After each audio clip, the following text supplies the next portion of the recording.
Hey everyone, and welcome to Murder by Numbers. So, in the last episode, we had a lot of exposure. There was a lot of talking. We talked a little bit with Ryan, but most of the episode involved Bobby and Kathleen, talking to them, gathering information. We also gathered a few clues. We found a wallet with a check of, I believe, $50,000 in there. So that's pretty significant, I think. I have come up with a theory, and it's quite brilliant. And hear me out. But first, before we do that, let's go into the game to get a little bit of quieter sound, hopefully. Yes, this is exactly the kind of music I need to divulge my theory. And I'm not very happy with it, because it would mean that Kathleen is the murderer. So, do you remember when Mr. Stanford came on stage to accept his award that Kathleen gave to him? She also gave him a bunch of flowers, like a bouquet. And he sniffed it, and they made quite a point of it, that it was a nice bouquet of flowers. She said something like, oh, this lovely bouquet of flowers, something like that. And he sniffed it, and right after he sniffed it, he became unwell. He started acting strange. So, I still believe he was poisoned, but not with the whiskey anymore. It could still be true, but I think, my theory is that she sprinkled some kind of poisonous dust, powder stuff on the flowers, and because it was also mentioned that she knew it was his favorite. So I think she put some powder, poisonous powder, on the flowers. He sniffed it, so he inhaled it, and he died straight after, basically. Because I also feel like if I rewatch that scene, she was acting a little bit like... She's a good actress. It certainly felt like she was surprised, but she also like made a few stabs at him to make it worse, I feel like. She's like, come on, tell everybody, come on. And she also said, tell them about my show. And she knows that if she says that to him, he would get livid. But if she is the killer, she knew that he couldn't fight back on it. So she subtly said, my show. And he tried to say our show. So I feel like she is the killer, and I really don't want that to be true, because look at her. This woman is grace. This woman has style. I really don't want it to be true, but I think it is, because the red herrings obviously are Sharon. I was going to say Sharon's mom, but it's Anna's mom, Sharon, and the red herring is also obviously Becky. Another like maybe more possible red herring is Bobby, but I feel like Bobby just dresses like he's a cool dude, but he's actually just a little weakling, I think. But we've also gathered the knowledge that he is an alcoholic, and that the whiskey probably belongs to him. So maybe my theory that Stanford wanted to kill him could also stand, and these are two separate events that happened at the same time. Man, lots of thoughts here, but I with that in mind, I'm going to continue this episode, but that's my theory, that's what I call it for now. Okay, let's see what we can do. I feel like we finished questioning both of them. Yeah. And Kathleen. Yeah. I don't know if we need to present anything. I'll quickly try that, and if nothing happens, I'll just cut it out.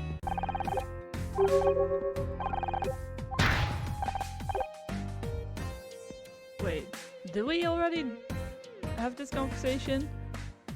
I think this is different, because someone pointed out that it was his, and I don't think we knew that before when we presented it, so I'm just going to read it just in case.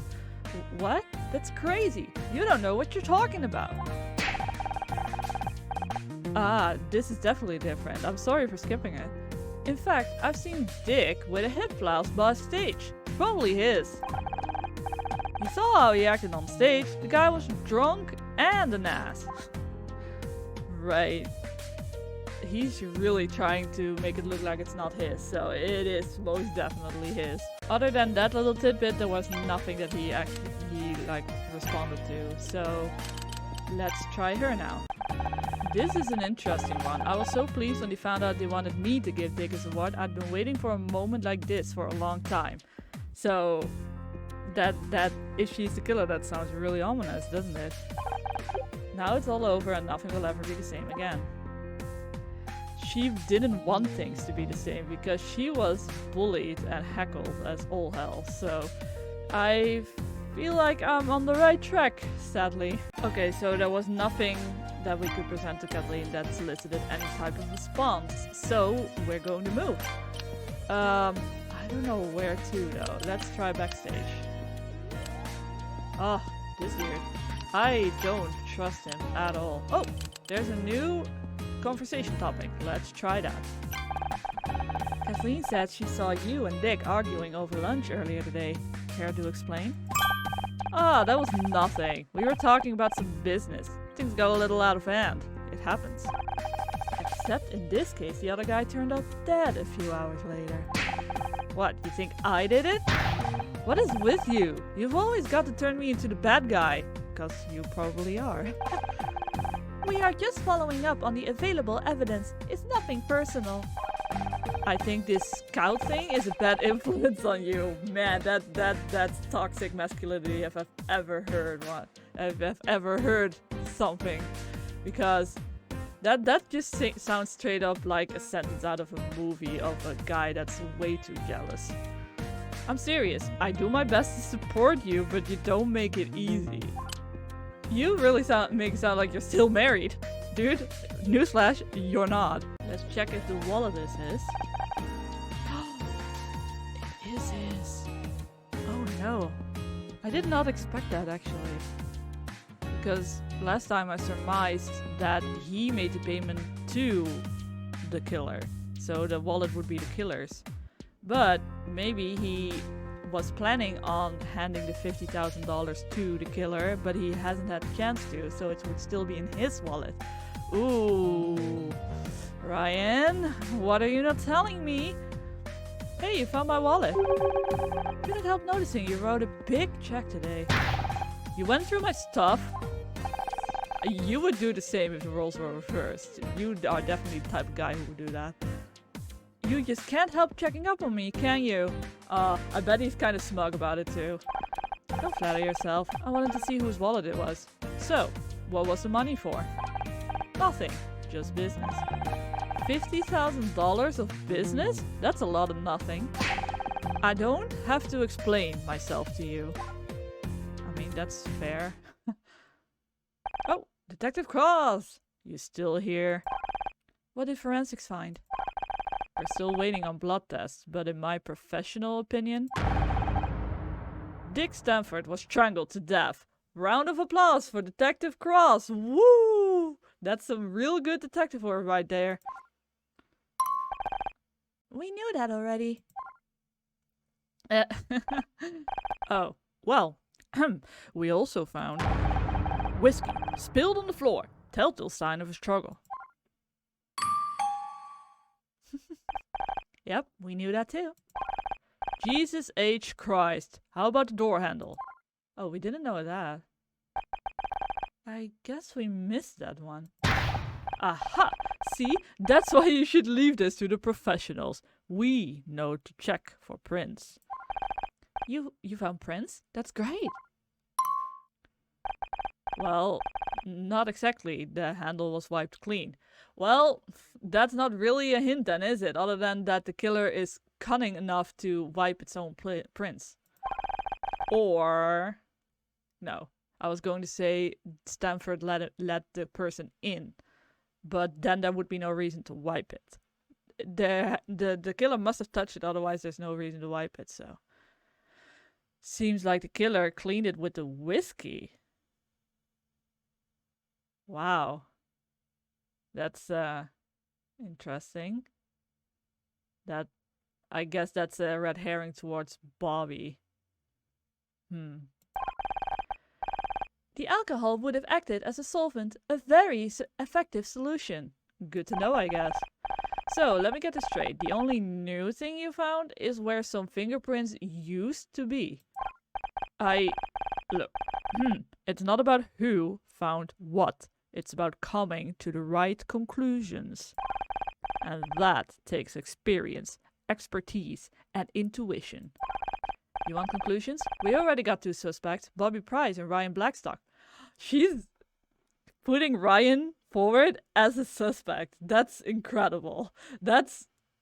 She's going hard. Is that so? What's your evidence against Bobby? The hip flask, I think, because we are pretty sure it's his. We found this hip flask backstage. It contains the same whiskey as we found at the crime scene. And I've heard Bobby Price has a drinking problem. Interesting. It needs more evidence to back it up, but it's a good start. How about your other suspect? What's that Silver Spoon Blackstock kid got to do with this? Oh, so he's the son of a rich family. That's what it sounds like. That explains his behavior quite a lot, actually. Ryan Blackstock was seen arguing with Dick this afternoon. Not much on its own, but he also signed a check today for $50,000. Buddies have a nasty habit of showing up when there's that much money at stake. And Ryan isn't exactly trustworthy. Oh, you know him? Maybe you shouldn't... Oh, she said that Ryan was her ex. But maybe you shouldn't say that because it makes you sound prejudiced, I think. Anyway, and an ass! Her face. I'm going to assume he picked that up from you. He's like a robot parrot, huh? What can I say? He's a fast learner. Okay, I'll admit, you found a couple of good leads. I'll follow up on them just as soon as I finish my report. Thank you. That's really rational, actually. That's really honest. But we found those leads. Can't we at least... Yeah. This sounds a little bit too snarky. I think I'm going to do this. Can't we at least keep looking for more evidence? No way. You're lucky I don't arrest you right now for interfering in an investigation. Now get out of here, will you? I can't afford any more liabilities. The captain's got me under a microscope on this one. Well, if he's that much under a microscope, I can kind of see why he doesn't want honor here. Let's go to the dressing room anyway. Oh, he's going to love us being here. I thought I told you to leave you alone. You know, you're starting to become predictable, detective. And you're starting to become a real pain in my behind. Do you want something, or are you just here to bug me? Well, both, I guess. Honor's mother dropped her bag in here earlier. We'd like to look for it. Scout can lie? Holy shit. Your mother, huh? Yes, her bag. That's why we're here. But they've already searched the place and they probably have not found a bag. So, unless Scout is telling the truth, because I would be really surprised if Scout is that advanced that he can make up a white lie like that. I guess maybe he really did drop her bag here, and Scout just used that to his advantage. Which is also very advanced, actually, but okay. Alright, but do it quietly. I've got paperwork to finish. Good thinking, Scout. Since when do you know how to lie like that? Oh, so it was a lie. Very fascinating. Scout is advanced. Huh. It was... Oh, okay. It was one of many things I learned from those detective movies, along with the snappy one-liner subroutine I mentioned earlier.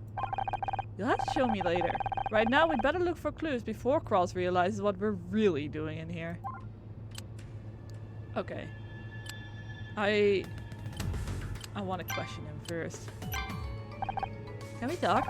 Do we have to? I'm snowed under with the paperwork here. And didn't your mom want her bag back? She could wait. I wanted to hear your thoughts on the case. An experienced detective like you? I bet you've already figured out who did it. Spare me the flattery, Mizrahi. You're not getting my permission to investigate. I'm just waiting for the forensics report to show up. Then I'm starting the interviews. Forensics report? But we already know Dick was strangled. We don't. Right. Any amateur can see that.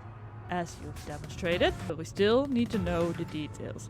Time of death, blood tests, that sort of stuff. Oh, and they're gonna do a blood test and it will turn out that there is some kind of poison in his blood. I swear to you. I'd rather be collecting evidence instead of waiting for paperwork, but I've got to make sure I follow procedure to the letter after what happened on the last case. I can't help but feel kind of responsible. Good! One of many reasons why I don't want you getting involved again. What's with all the paperwork? You never struck me as the academic type. He's probably not, but he has to. Captain's orders. Gotta do this one strictly by the book. Everyone at the station has been giving me hell since the last case at your studio. I arrested the wrong guy, the murderer escaped. Well, he died. And all the crucial evidence was found by an amateur and a talking alarm clock. Aww. It counts more than just a talking alarm clock, man. Sorry, we're not trying to ruin your reputation, detective. Ruin my reputation? They already think I'm too old for casework. The department's full of know-it-all kids these days. I've been trying to tell them something stinks about the way Frank Pritchell died, but they won't listen. Ah, okay, so Detective Cross is definitely going to become our sidekick. I don't know. No, maybe not sidekick, but he is going to become our partner in investigating that, because I also think something stank about Frank Pritchell dying. About my mom. You seem surprised when I mentioned my mom. Oh no, does he have the hots for her? Oh no. I did. I guess I was just shocked at the thought there might be another version of you walking around. Trust me, it's not another version of Honor. Not me, you couldn't be further from the truth. That's what everyone says, but we all end up like our parents one way or another. I think Honor ended up more like her father in this case. Frank Pritchell. You mentioned Frank Pritchell. That's the guy who killed Blake, right? Right. Jumped from the 10th floor before I could get to him. Neat little suicide note and no evidence of forced entry. Okay. But you don't think he killed himself? I don't know what I think yet. What I do know is I've been working cases since before you were in diapers, and I've learned to trust my gut. And it's telling me there's something screwy about the way Frank Pritchell died. Interesting. It's really fascinating. I'm glad that Detective Cross also has this feeling, because that means that we are probably going to work together, and I look forward to that. Okay, let's investigate. Probably the body itself. Oh, no. What is it exactly? What? Oh, it's the box. Okay, let's see what's in the box. I'm trying to figure out what this shape is going to be. It looks like, I don't know, something round at least. It also kind of looks like a handprint again, but I don't think that's going to be it. I should almost be done, but I still can't figure out what it actually is. There we go. No idea. A PDA. Detective rank up, so we are a D detective now. This must belong to Dick. Looks like it's password protected. Can you hack into it, Scout? Sorry, Honor. This is a little embarrassing, but I don't have the right cable. I can only interface with devices bearing an RS-232 port. This device's interface is proprietary. I need some kind of adapter to connect to the PDA. I can't access the data without it. Got it. Well, let me know if you see one around here. I guess we have to investigate and then we find a cable for it. So I guess a PDA is like the predecessor of a smartphone. This isn't around the same area. Okay, is it the mirror or is it the wall behind us? Well, let's just start. This one's pretty fun.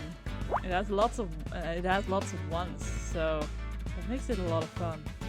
Also kind of easy, but fun. Okay, just a couple of ones to go. That one. And that one. Let me think. And that one, that one, that one, and that one. What is that? Is that the cable? Oh, a medallion.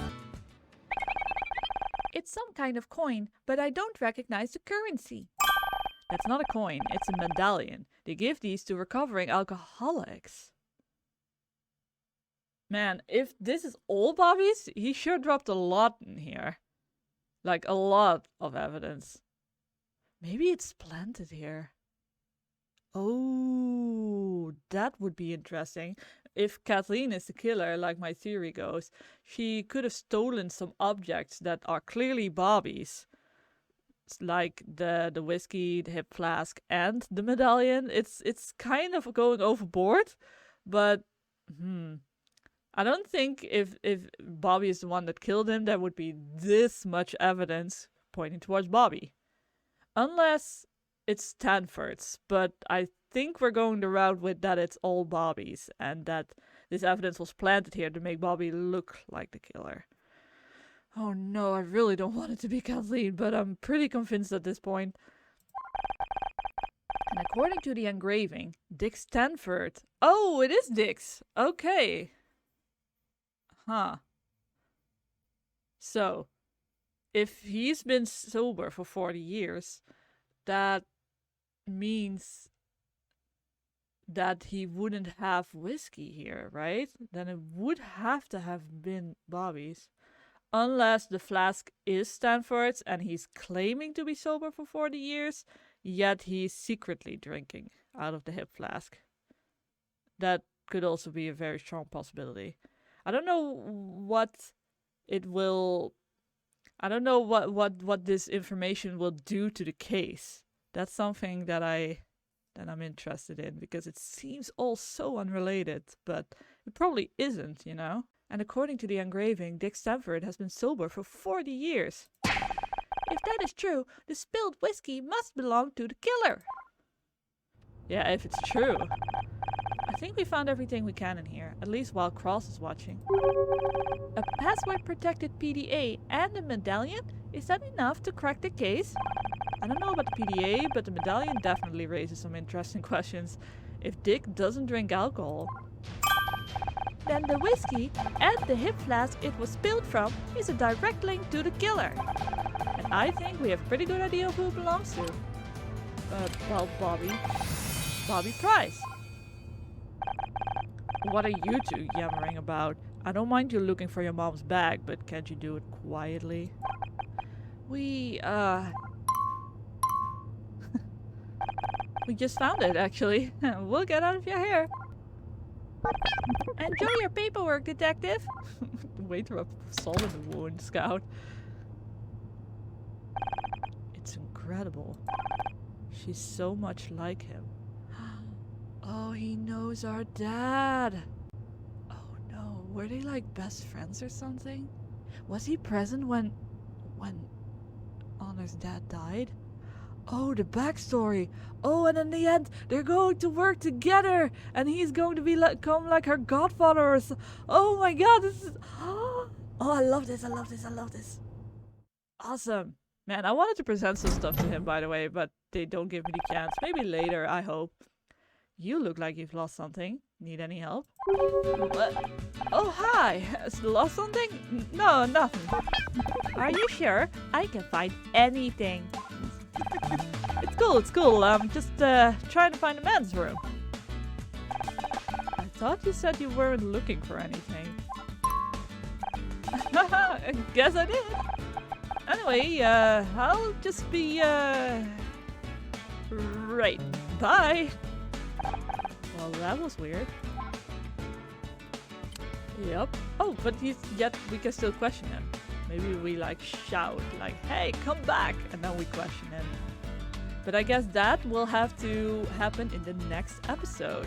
So, I can't stop thinking about Detective Cross knowing Anna's dad, and also the fact that he thinks that Frank Pritchell's death stank. So I feel like Detective Cross and Anna are going to become closer and closer, and Anna is going to learn Cross's connection to her dad, and then at the end they're going to work together to figure out the entire mastermind plan that's behind all of these murders or something. Oh, it sounds so satisfying. I really can't wait for that to happen. I hope it all ties together at the end. Oh, that would be so good. That would be so good. Also, what else did we learn this episode? We spoke to Ryan a little bit, but not that much. We found a medallion, and we found what was in the box? Oh, a PDA, but we can't connect to that yet because we don't have the cable. So lots of loose ends that hopefully we'll get more answers to in the next episode. Thank you so much for watching. Do we do?